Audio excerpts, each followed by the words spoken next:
Hola, bienvenidos a este segundo episodio de Ritmo Tsinen Qigong y en esta ocasión vamos a hablar sobre la historia y los orígenes del Qigong, de dónde viene.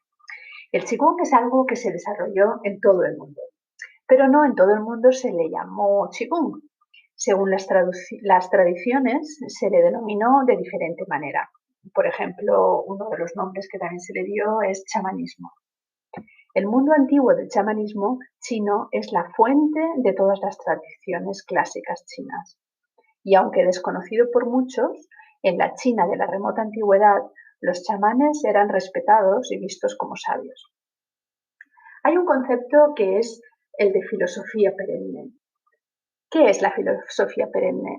Es esa visión del mundo que comparten la mayor parte de los principales maestros espirituales, filósofos, pensadores e incluso científicos del mundo entero. El Qigong engloba la filosofía perenne de una cultura y surgió en las montañas de China.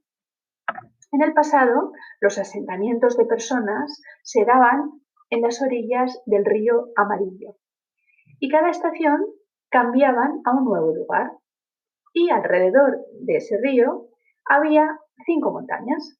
Entonces estos antepasados relacionaron esas 5 montañas con 5 elementos: la madera, el fuego, la tierra, el oro y el agua. Y también con los 5 dedos de los pies y con los 5 dedos de las manos. Y también lo relacionaron con que tenemos 5 órganos internos y con que hay 5 sabores: agrio, amargo, dulce, picante y salado.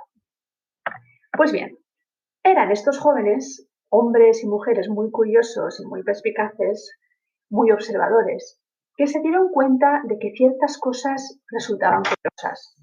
Por ejemplo, que muchos matrimonios que vivían durante muchos años juntos y unidos se parecían físicamente, o que los cazadores pues tenían caras, rasgos similares a los animales que cazaban. Tenían una cara que se asemejaba a una cara de oso o una cara de zorro. Y se dieron cuenta de que las personas se transformaban dependiendo del entorno al que estaban expuestos.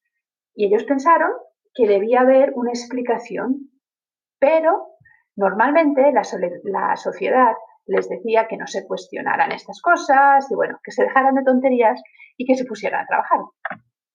Estos hombres y mujeres, muy observadores, normalmente se iban a vivir a las montañas, porque en las montañas hay mucha información, en los bosques, en las selvas, y esas personas tomaban la información de la naturaleza para entender la realidad y entenderse a sí mismos en un estado de silencio, de quietud que les proporcionaba pues, la naturaleza, estas montañas, y es ahí donde estas personas se volvieron leyenda.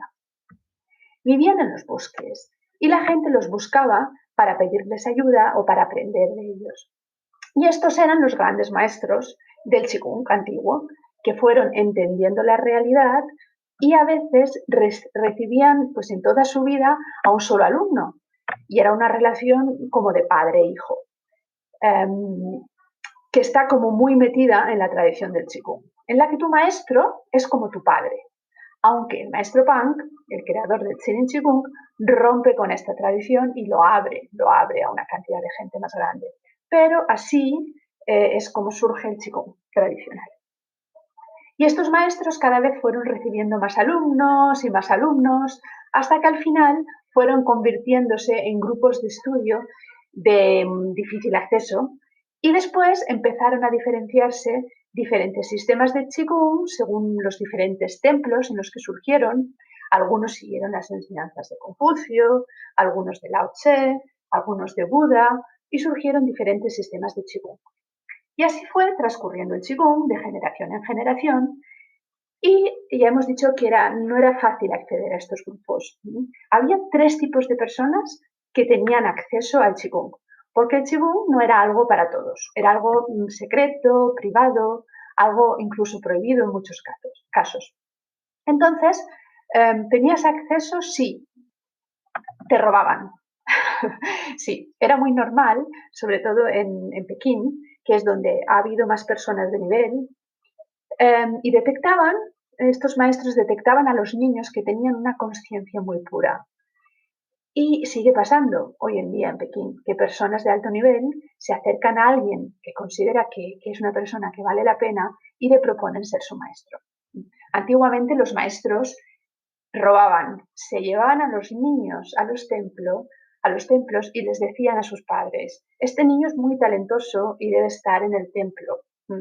Y como la gente en esos tiempos consideraba que eso era algo muy bueno, pues incluso se alegraban.